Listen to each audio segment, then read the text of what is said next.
ญา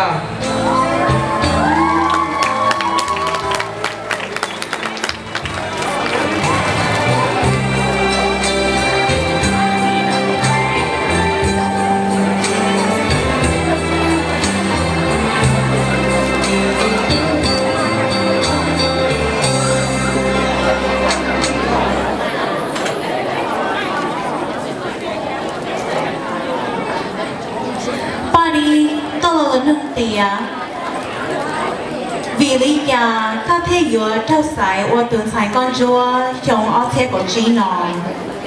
Why should you be chosen to be Miss Home Oklahoma 2015?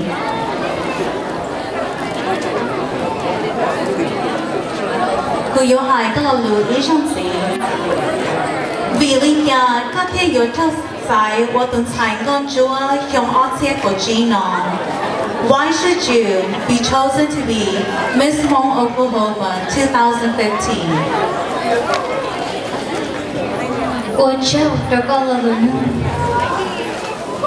我有第一个了海点，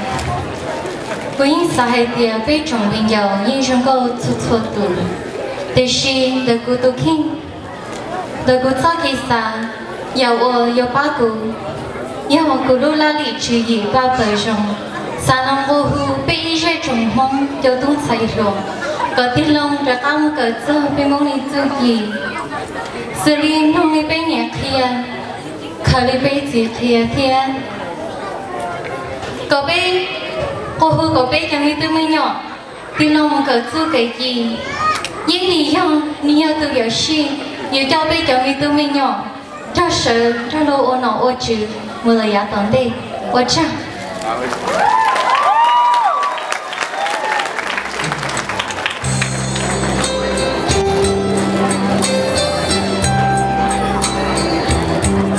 巴迪สัญญา我很高兴我好抽身我国门我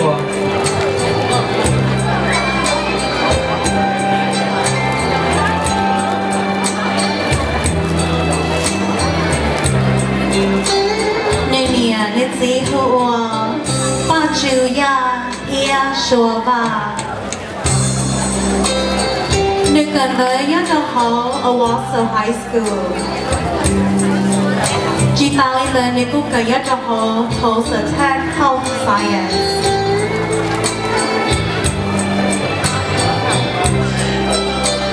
ลูกชิ้นเหรอพอรู้ชิมว่าจีอัว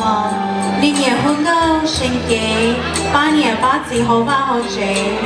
จีตาลีเลยป้าอยากเอาของต้นไทรหลัวเทียนเนี่ยเสียNếu lúc học kia ya thằng đi, yêu là way to register nurse.